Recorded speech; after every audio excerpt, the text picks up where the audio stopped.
President Klaus Iohannis. But before of all of this, let me introduce and let me invite here on the stage the General Director for Communication in the Commission, European Commission, Mrs. Pia Arenhilde Hansen. Hi, Pia. You have the floor. Thank you so much.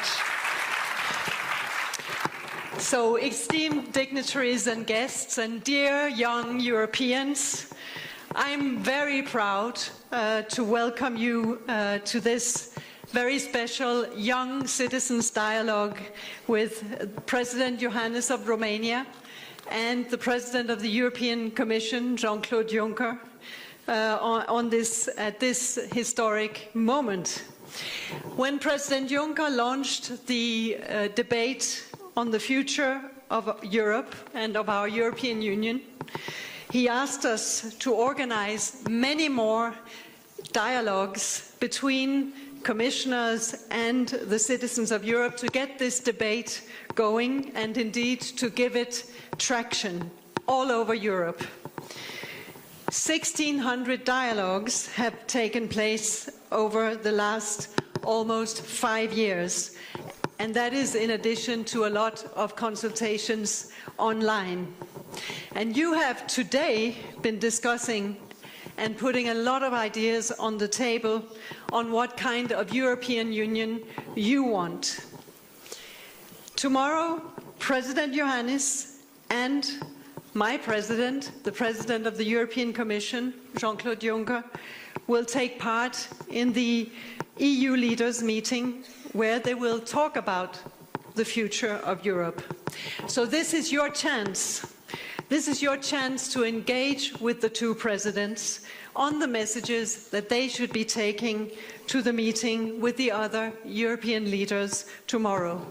So please welcome President Iohannis of Romania and President Juncker from the European Commission.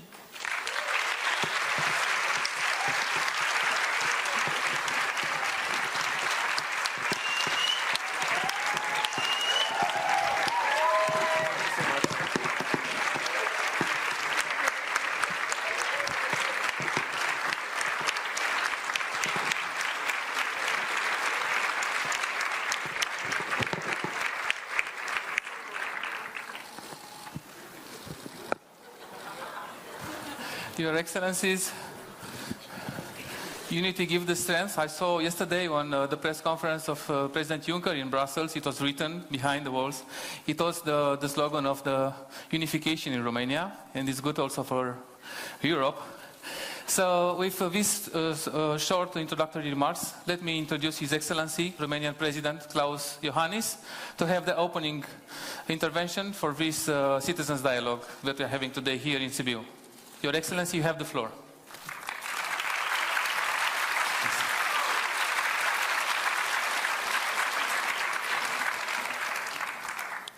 Bună seara, good evening.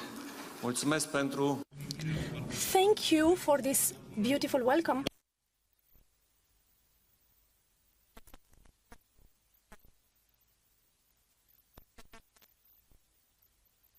And I hope you have questions.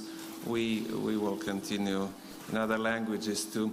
Domnule președinte, President Juncker, Commissioner Thyssen, Commissioner Navracsics, ladies and gentlemen, I'm happy to be here with you,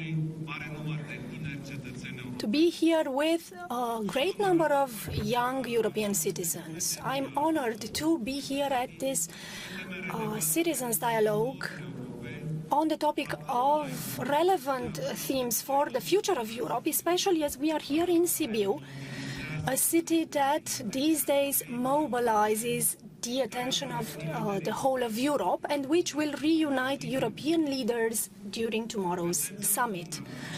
Your presence here is proof of the closeness we are trying to consolidate, to strengthen between political decision makers and citizens. Of course, also of a need for permanent dialogue, open dialogue, and topics that directly affect the lives of our citizens. It is important for us to communicate better. to double the progresses we have obtained by applying European policies through a constant information, communication about the benefits brought by the EU to its citizens on added stability, balance and prosperity. These are things that we can often take for granted, but they only come to us because we have the will and the necessary tools to act together.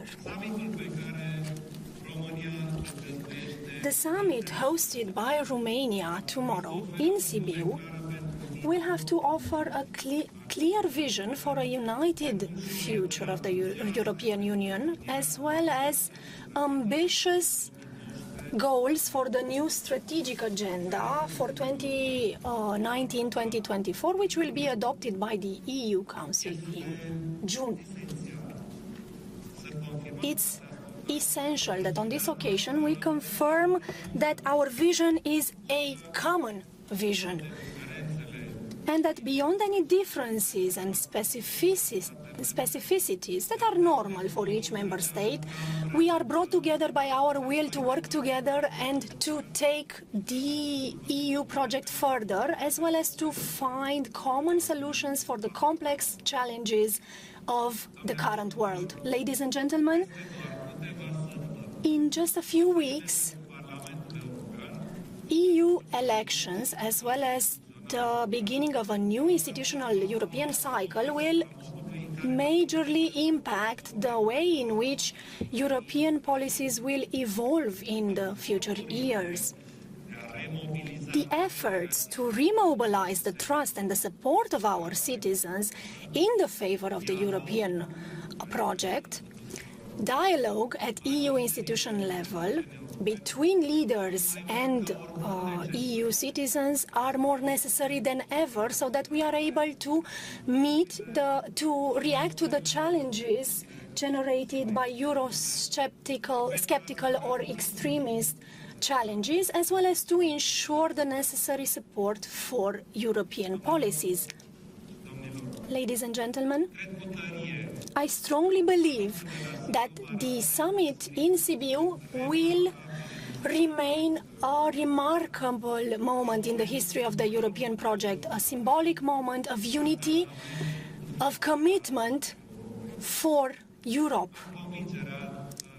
I'm sure that today's debate will have an optimist note on our common future inside the European Union. For now, I would like to thank you and to tell you that I am open to your questions.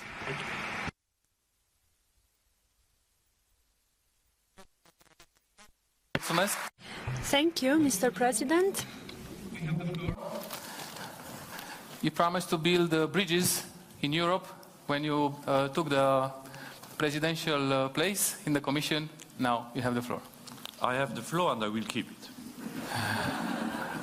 Mr. President, my dear Klaus, Madam Mayor, Commissioner, it's my pleasure to be here. Whenever I'm in Romania, I'm hesitating between French, because Romania is a member of the Francophonie, Luxembourgish, because in Hermannstadt they do understand Luxembourgish. Luxembourgish is not the most well-known language worldwide, but it's the most beautiful. And who was speaking Luxembourgish there? Yeah, hi. Between German, French, English, and this is indicating how rich this country, its culture, and how rich this nation is. And so I'm happy to attend this citizen dialogue. It's the second citizen dialogue I'm attending in Romania. The first one was in Bucharest. The important one is here. And I came here not to talk, to lecture, to tell you, to instruct you. I came here to listen. So this is not in line with my natural temperament. I want to listen. So thank you for coming. Thank you, Mr. President.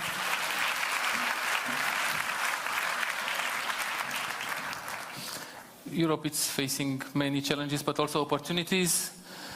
Part of the solutions are here in the room. We have 300 young people who are already working a lot. Today they discussed about the future of Europe. They try to figure out some solutions for our common future.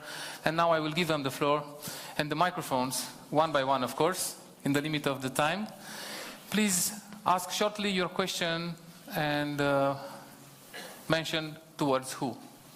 Short questions, long answers. For the gender balance, we will start with a lady, if you agree, dear Presidents. Over here, do we have a microphone? Do we have microphones? Yes, yes. Okay. Thank you very much for your speech. My name is Alisa, I'm from Germany, and we discussed today the whole day about solidarity and social rights, but actually we didn't talk once about migration. And also I read your report, Mr. Juncker, and you mentioned migration only in 2 tiny sections. So my question to both of you would actually be, like, do you really think you've solved the question during these last 5 years? And what will you, tell tomorrow, and also what will you tell your successor as a Commission President to do? Okay, thank you.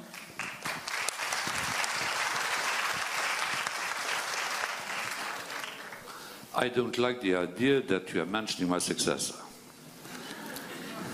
I don't know who that will be, but I don't like the idea to leave the presidency of the Commission, but that was my decision 2 years ago, and so I will stop my job on the 1st of November to this year. In fact, at midnight, the 31st of October, the British are supposed to leave at the 31st of October, and I told Theresa May, I will leave at midnight, so please speed up the process. Your question was about migration. When I was taking office in November 2014, and when I was presenting myself at the European Parliament, one of the priorities I mentioned, as I did during the electoral campaign back in spring 2014, was migration. And my main request was, let's deal with the migration problem with solidarity amongst ourselves. It took time to convince countries to do so, but in September, October 2015, the Council of Ministers took a decision on relocation, resettlement, and all this. It has worked, because all those who were eligible for relocation have been relocated, and tens of thousands of refugees have been resettled. So, by opposition to the general impression is the fact that we did what we promised. But the point is that we could not leave alone Italy and Greece and others, but mainly Italy and Greece. So we supported the 2 countries financially and as far as human resources are concerned. Have we solved the problem? No, because this will be a problem of the next decades. What we have done was to bring down the number of illegal refugees. In 2015, we had over 1 million people, very often unhappy people, persecuted people. We had over 1 million in 2015. The numbers went down by 90%, by 80% in the Mediterranean, on the 2 Mediterranean routes. The numbers went down dramatically. But we have to have a close eye on this. And what I'm advocating is that we as Europeans, we don't have the right to reject, in principle, those coming from far. These are not tourists. They are very often persecuted, and we have to help them. Europe has to be the country the place where those who are persecuted for political, religious or philosophical reasons, where they have their place. I will always fight for a European Union opening the doors not to everyone, but for those who need open doors. And there are a lot of people needing open doors. Thank you.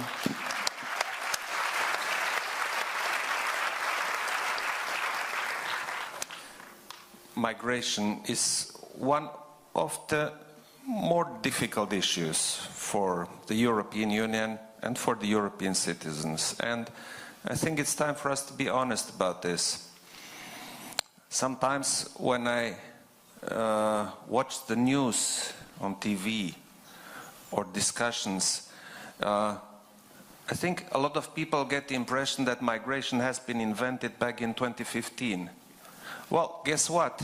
Migration is as old as mankind. Migrations defined our entire history. Migrations changed countries, destinies, cultures, religions. But it's true, in 2015 we had a huge wave of migrants. This wave has been triggered by the war in Syria. And fact is, we, the European countries, have not been prepared for that wave. We have not been prepared for that wave, although we should have known better. Well, maybe now we do. As Jean-Claude said, we managed to bring down the number of, we call those irregular migrants, down by, I don't know, 90%. But of course, there are still a lot of regular migrants left. And if I could suggest something, because that was your question, to the next Commission or the next institutions, is to be well prepared for migration. Migration is not going to stop. It's going to stay with us for a very, very long time. So we better prepare, and we better come up with fair, clear, good regulations, good for Europeans, good for the European countries, but fair for the migrants. It is unfair to leave the migrants in the hands of some people who just want to make money out of them and then put them in a country where they are simply lost. That's not how we in Europe should deal with migration and with migrants. In the European Council, we talked quite a lot about how to tackle migration. I became a president in December 2014, and ever since I attended, I don't know, Jean-Claude, maybe 30 council meetings or more, out of which maybe on 29 occasions we talked about migration. That's quite a lot of talking for what we finally managed to do. However, migration is now sort of under control. But if we want to do better, we have to find better, clearer and fairer regulations. And this is exactly what Romania stood up for during the current presidency of the Council of the European Union, which is the Romanian presidency. We have not solved yet the problem, but a certain progress is obvious, and I'm pretty confident that over the next period we will manage to come up with such good regulations. Thank you. Thank you so much. Let's have a question with the gentleman in the middle, near the camera, please. Okay. No, it's in the front, sorry. Please, no, it's for... I was clear enough, near the camera. Yeah, please. Okay. Domnule președinte, întrebarea mea este... Mr. President, my question is for you. Today we have discussed several important matters, going from climate change all the way to the vote for the European Parliament. What is your opinion about voting as early as 16? I know just one country in the European Union who has this, that is Austria. Thank you. Thank you, Mr. President. Eu sunt perfect de acord să înceapă vota. I agree, I totally agree, for young people to be allowed to vote at a younger age. 16 seems okay. But in this case, I believe we should also start learning about democracy a bit earlier, before the first vote, because we don't want to end ourselves in a situation like now, when you go to vote at 18 and you start learning things about elections when you are 38. Deci, da, în principiu, sunt pentru... So yes, as a principle, I am for giving the young generation the possibility to vote. But at the same time, I believe that we are obliged to find a simple, clear way to explain to the European citizens what the vote is about.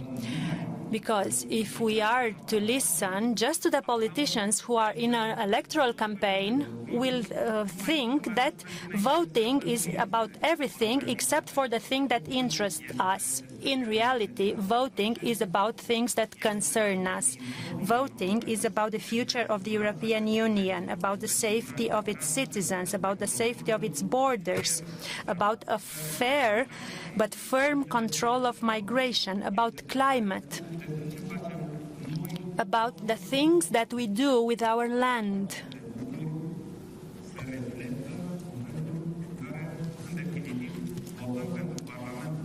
All these things are reflected in our vote for the European Parliament. We can have over there groups that are responsible and come up with a plan for a future, or just people who come to the European Parliament and say that we don't actually need the European Union, which is certainly counterproductive. That's why it is mandatory to be informed. And yes, let's give the young people the right to vote. Thank you, President. Moi, je suis du bon côté, parce que c'est une affaire, le droit de vote à 16 ans, qui ne concerne aucunement. Este vorba despre it's a matter of deciding on how to vote. The European Commission doesn't have the right to interfere in this decision at the level of the member states. Therefore, my response is that we don't have a competence in this end. But actually I do, because I come from a very specific place in Luxembourg. And at 16, we proposed to the local authorities to introduce the optional vote as early as 16. And my citizens voted.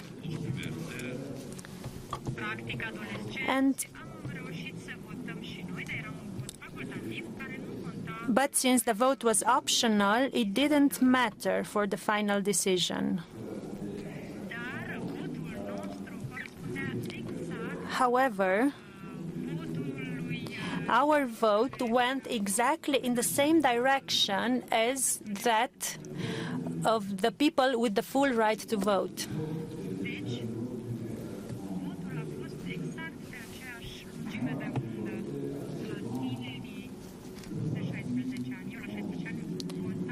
When I was 16, therefore, I was able to vote the party whose president I became 20 years later, and I would do the same thing today. I didn't learn anything. So here I was voting when I was 16.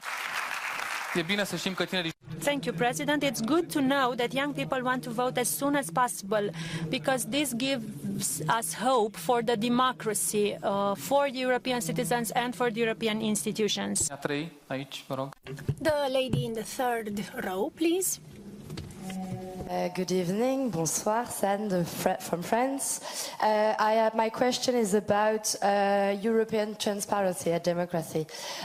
In fact, we have a platform which presents every lobby, and the prize are putting every year in your lobbying, but it's not obligatory, and there's no examination or sanction about it. And for example, Plastic Europe depends 1.5 million in 2017, and in 2018 10,000 million, which is very weird. Your question is? Sorry? Your question is? No, and they just forgot a few millions. My question is right now, are you going to have the courage to put it obligatory? And then not to let the pressure lobby upon with the industrial and financial dishonest. Thank you. Thank you so much. Oui, c'est pour moi. Oui, c'est pour vous. Oui. Merci.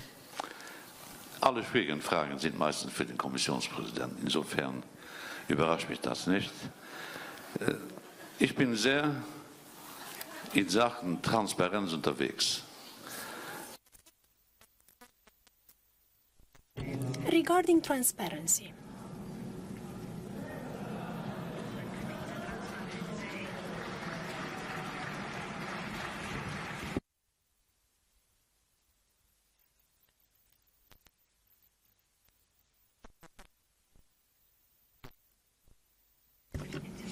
If you can't understand me, I will speak Luxembourgish.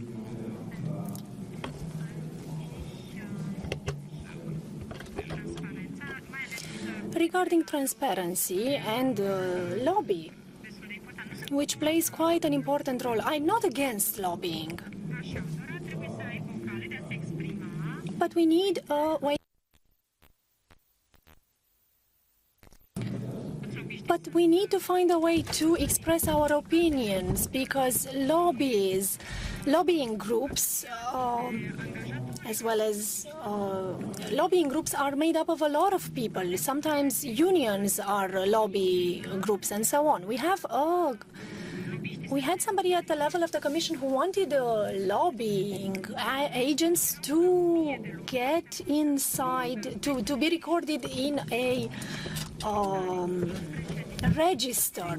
We had 1,000, now there are more than this. But nobody in our offices have the right to receive representatives of certain interests unless they are enrolled in this list of lobbyists.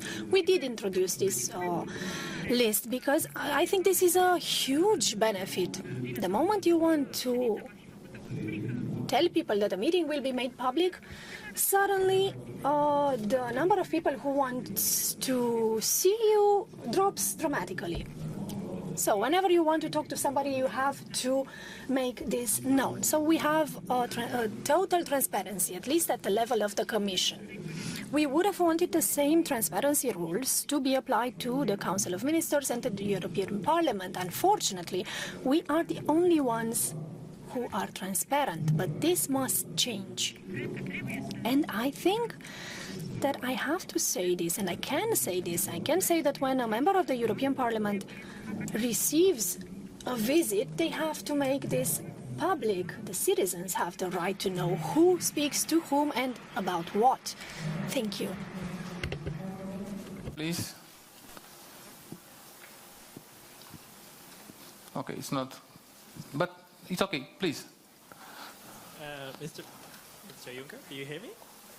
Okay. Do we have also a functional one? Hello? Yeah. Oh, Okay. Yeah. My question goes to President Juncker. You were already a minister when most of us were not born 25 years ago or something. My question is very straightforward. do you think that you're leaving us a better world than when you entered in your position as a minister and then prime minister and so on? I'm especially thinking on the environment debt that is left for us and also the financial debts that is for us to pay. Okay, thank you.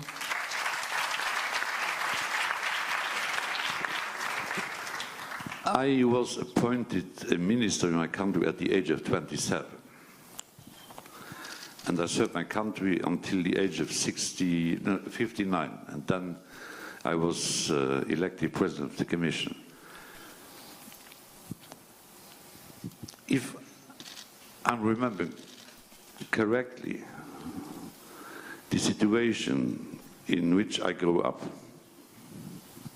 I have to say the world has become a better place to live, mainly the European part of the world. We are the smallest continent, although we do think that we are the masters of the world, which is nonsense. People are richer today than they were in 54, that's when I was born in December, on the 9th of December, 54, for those who want to congratulate me next December. No. Things have improved. My father was a steelworker. And before becoming a steelworker, he was a soldier. A Luxembourger incorporated by force in the German army, together with 3 of his brothers. Was my life better than his? Yes, it was. Because the European Union has as a major goal to make sure that there will be no war anymore in Europe. We had enough wars. So things did improve. What is new is the question, the reality related to environment. Environment was in a better situation in the 50s, 60s and 70s of the last century. We have to focus on climate change. As a Commission, we did it. The Commission and the European Union and the Commission, we were the driving forces when we had to decide on the climate change in Paris in December 2005. But we have to improve our efforts. Climate change is the major problem of the future. We are facing 2 main problematic domains: climate and our relations with Africa. They are interrelated to some extent, but not always. Europe has to be the place where climate change is tackled in the best way possible. Thank you so much, Mr. President. Indeed, the European Union is providing peace and prosperity. We have a living proof here in Sibiu, where at the time Mayor Iohannis managed to do a lot of good things in an European context. So Europe, it's delivering prosperity and peace, of course. Would you like to add something for now, President Iohannis? Okay. Then we take the next question. Thank you. Please. Please be short. We are looking at the minutes running. Yeah, hello. My name is Alix, and I'm working with Eurodiaconia, which is a European network of churches and Christian organizations advocating social justice. In our workshop on democracy, we raised the question on how can we ensure that new digital technologies can really be used to protect our democratic values. I think that the Commission has already done a lot, especially since last month they released the final ethical guidance on trustworthy artificial intelligence. But how shall it go on in the future? Shall we create a complete new European law or continue with a guidance? Okay. Thank you. Thank you. Who would like to start? It's for the President. It's above my powers, Mr. President. You have to answer. I think this is something we should really consider as a huge challenge, because the shift already happened.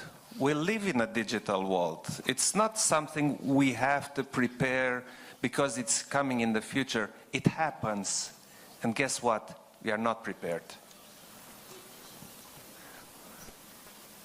maybe you have been talking among yourselves about something which is really coming. It's called 5G, next generation of communication. Guess what? It is coming, and it is in itself a form of artificial intelligence. Your phone will talk to your car, to your washing machine, to your climate installation back home, and if you're lucky, you will understand it. If not, well, bad luck. So my suggestion is do something to understand it, because this is happening. I left my phone in the back. We have been talking about phones, about smartphones, just a couple of years ago, and we thought, wow, that would be something we could not really imagine. Well, today everybody has a smartphone, and we communicate, we exchange all kinds of information, which just a decade ago was complicated to exchange even among specialists. So yes, the Commission has issued a number of documents on this, and we work on it. But personally, I am not satisfied with what's happening in the European Union. I have to be very, very honest about this. One of the major achievements in the European Union is the single market. We managed to have the single market for production, for industrial production, for goods. We are buying stuff in Romania which comes from, sometimes even from Luxembourg, I heard. Services come from Luxembourg. And we are selling Romanian products all over the Union, and so on and so forth. But why don't you try to take your phone to a foreign country, which most of you did? If you come to Romania, it works fine because we have fast networks. But more often than not, if you go abroad, already the phone is not functioning properly. If you try to do more complicated issues, then you find out that even if we have a single market, we are far from a single market if it comes to digital. Well, how can we evolve and prepare the Union for the digital era which is surrounding us already if we do not have a single digital market among us? And we are only 28, not before long we will be 27. So I think we still have a huge lot of work before us. And yes, the question comes, okay, if we will live in this digital world, how can we be sure that our core values will be guarded? That how can we make sure that our rights will be present and will be guarded? I think this is something which we will have to sort out with the Commission, with the Council, with all the Member States, because it's happening. And I personally prefer to be prepared for things that happen. Thank you. President Iohannis, would you like to add something, President Juncker? No, but the President, who's always inspiring, said that he is not happy with everything happening in the European Union. I'm not happy with everything happening in Romania too.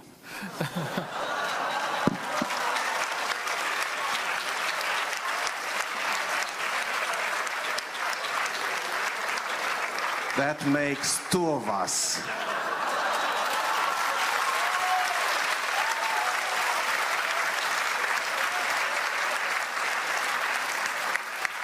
Okay, we are still having some minutes to spend together, so let's give a chance to speak to the gentleman in the one of the behind rows. Yes, please. Yeah. But this is the first one with the beard who will have the microphone beside me. Good afternoon, President Juncker, President Iohannis. Thank you very much for coming here and answering our questions. We really appreciate it. I was just reading this leaflet they are giving us about the European Union, and I saw that in the part about climate change, they mention several ways in which the European Union is fighting this problem, but it also doesn't mention other ways in which the European Union is not doing it. So my question is, how can we claim to be tackling global warming while at the same time we keep subsidizing factory farming? Thanks. Thank you. You have to make the difference between what is happening on the level of the European Union when it comes to legislation and what is happening in national member states when it comes to legislation. Not everything can be legislated on the European level, but I have the same feeling than the one you were expressing. So, I will not be the one putting hurdles in the way of the movement you were describing. And by the way, why do we speak in English? Everyone understands English, but nobody understands England.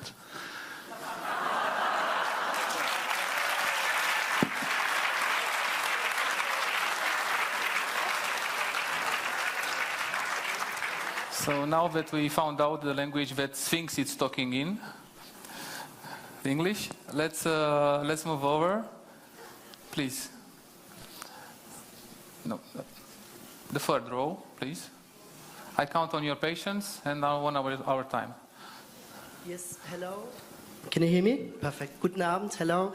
I'm Mateusz Vandejewski. I'm from the European Trade Union CESI, and I'm here with an amazing team of European Apprentices Network, which is supported strongly by you, by the European Commission. So thanks for this. And as we are representing here young workers and our generation, which is the most pro-European and the best educated one, we are saying thanks to the newest technology and thanks to newest points of research.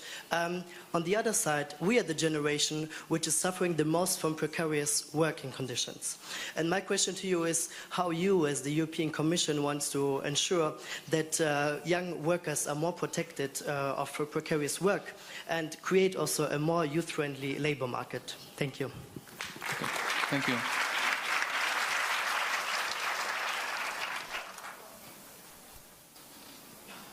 I had a happy period in my life. I had. And I will have after having left the Commission. I was a Minister of Labour for 17 years. That was my best time in life, because if you are Minister of Labour, you have to deal with very concrete daily problems of the workers. My father, as I told you, was a steelworker. My first social experience was the meeting of my father with his working colleagues, unionists like you are, in our kitchen. I was listening when they were discussing the length of the coffee pause, things like that, important things. When I became President of the Commission, one of my priorities was the social dimension of the European Union, which is underdeveloped till now. I'm happy that the Commissioner for Social Affairs, Marianne Thyssen, is attending this meeting. She's sitting in the first bench. Yeah. Excellent. And we have done a lot of things not really recognized by the general public. We have reformed the Posting Workers Directive. Same salary for the same work on the same place. This has never been done before. I'm against a European Union where social dumping is the rule. I'm in favor of a European Union where social fairness is the rule. We were establishing a so-called socle of pillar, yes. Yeah, my chief of press who is Greek, but who is the only one in the Commission who understands the British, because the British don't like me to say it's a socle, they want me to say it's a pillar. But it's a socle, Mr. Chief Spokesperson. We did it in Göteborg. We have adopted decisions, directives on the conciliation between family life and working life. So we have done a lot of things, fight against cancer, all these things have been done. But it's not enough. We are not even in the middle of the way. We are starting to take the right avenue. I'm strongly in favor of further developing the social dimension of the European Union, and I would like to invite the workers, employees, to go on the 26th of May to the voting boxes.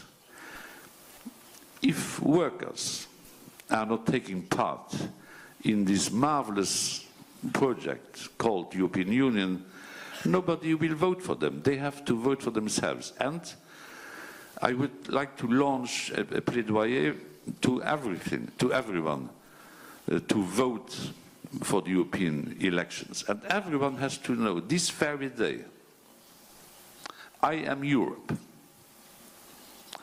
And everyone has to ask himself, if all the others would vote like me, what kind of European Union would we have? If everyone would vote in favor of the extremists, what would be the European reality of tomorrow? So, vote, vote. Thank you so much. Mr. President Iohannis, President Juncker. Just a few words on this, because it is important. I know my friend Jean-Claude is not going to be happy, because again I have to say something which we did not do yet in the European Union. If we read the statistics, in most European countries, the youth unemployment is considerably higher than the general unemployment. Well, guess what? Somewhere people make a mistake, because young people are eager to work, eager to make money, eager to be part of the society. So if they are not, means that the system has a flaw, and this has to be corrected. Well, obviously, the problem is in the educational system. Because if we prepared the young generation for the jobs that actually are on the market, they would get those jobs. But many of our educational systems prepare the young generation for jobs that sometimes don't even exist anymore when they finish school. And this is too bad. So we have to go back to our educational systems, become way more proactive. We have to link the educational system to the labor market. We have to take care of the young generation. This is not something we have to do because young people are nice, because all politicians say, well, you're the future, you're nice. Obviously. But we have to do that as a measure of self-conservation. The young generation is the future of a society. That's a fact. That's not a nicety, I say.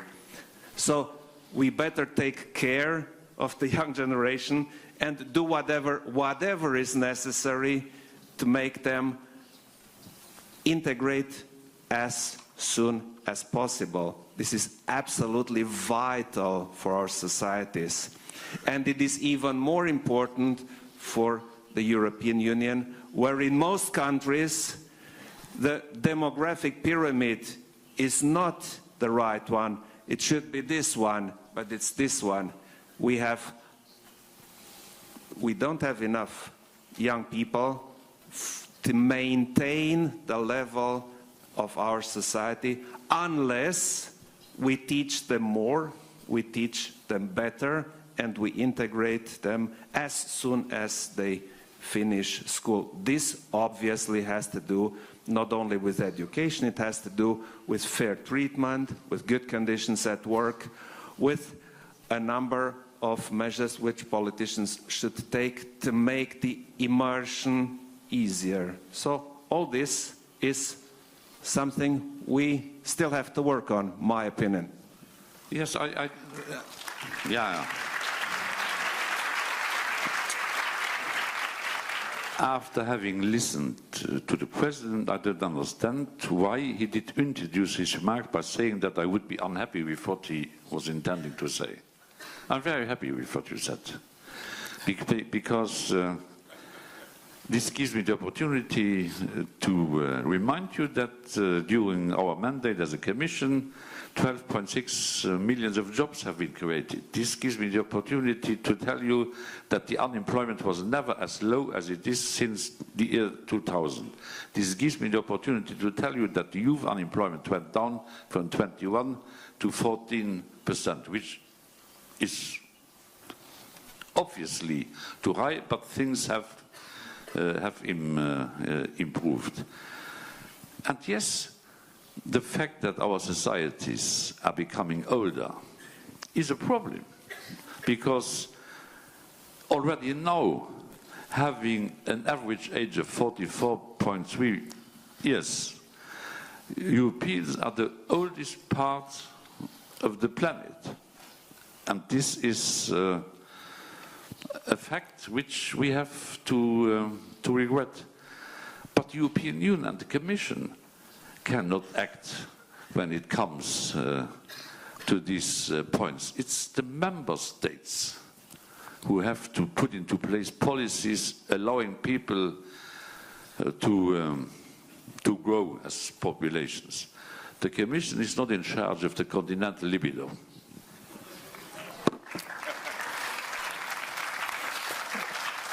Thank you for these remarks. Probably not the closing remarks, because I learned that we have still time for the closing remarks. We still have 3-4 minutes maybe. If you, yeah, okay, then you should decide yourself. I have to choose between you and you. Him, okay. Thank you for your patience. So in your opinion, when you have patience and you fight till the end, you get the mic, at least, please. Thank you very much. My name is Marius, I'm European, and I want to use the opportunity to say goodbye to you, Mr. Juncker, and when you say goodbye, I think you also should say thank you. I want to, and I'm not always agreed with what you did politically, but I want to thank you for being a true European, defending European democracy, European values, and the rule of law against, we have to call them fascists coming up, so thank you for that.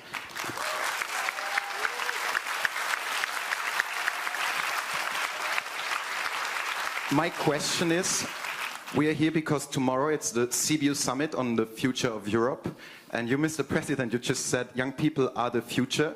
So if tomorrow you decide on the future of Europe, and we are the future of Europe, and you decide on us, why aren't we invited to the Sibiu summit?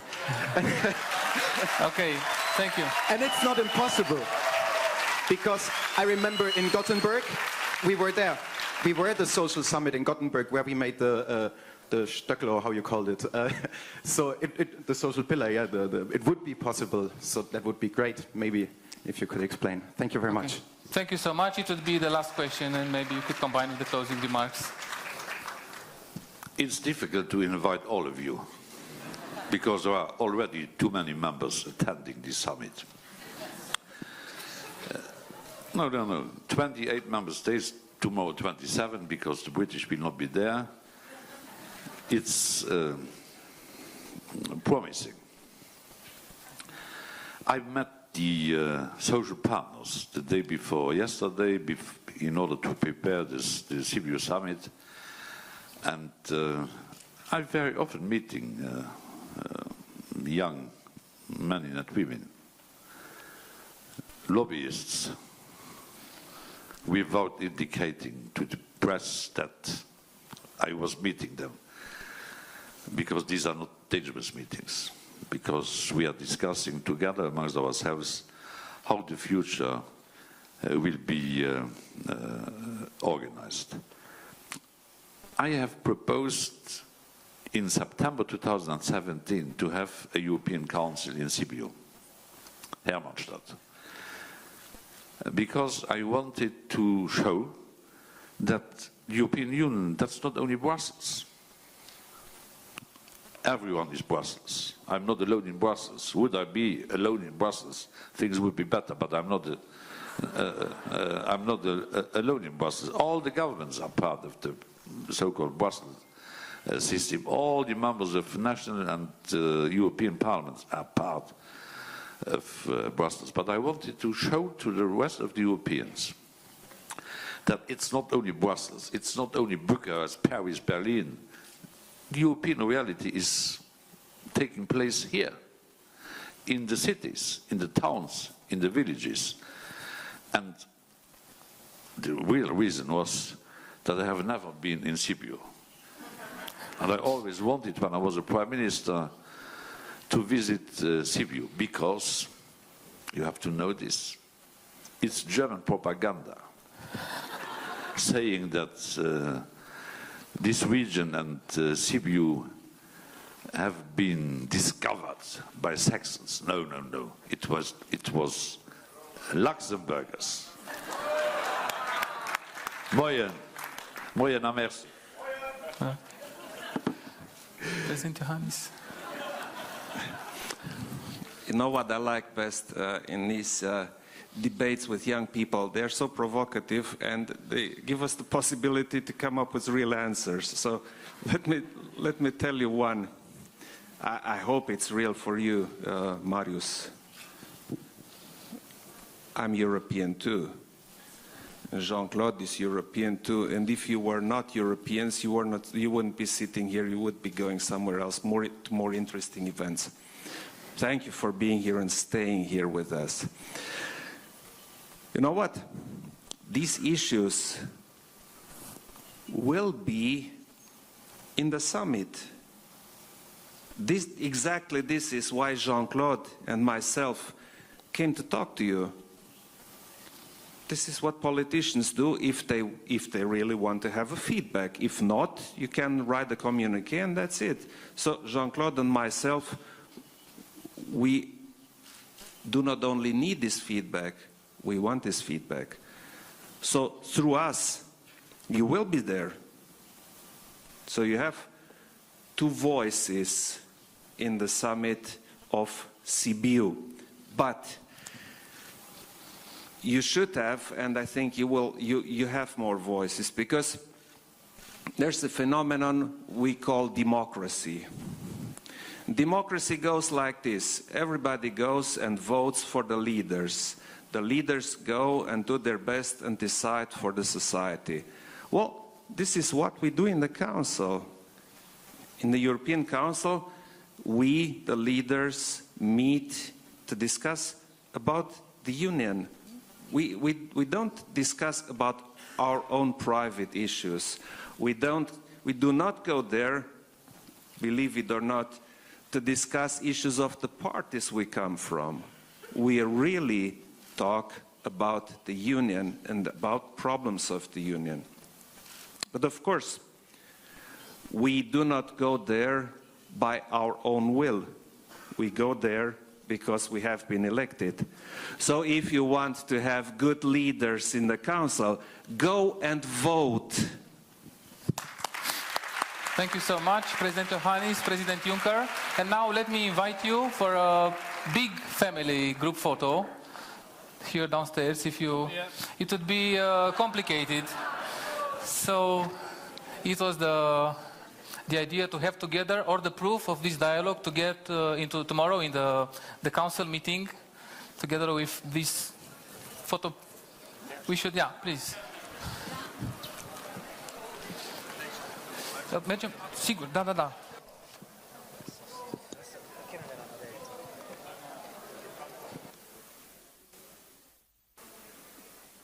Okay, please everybody remain seated, just to give the opportunity to the two presidents to take their places. Sibiu started as an European cultural capital.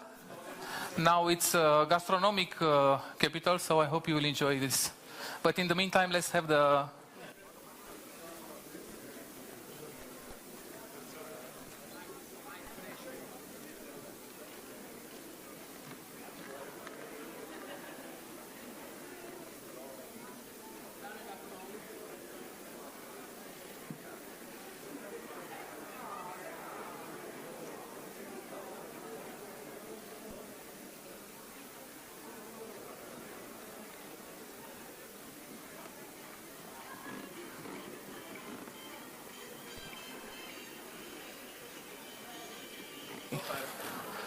Thank you so much.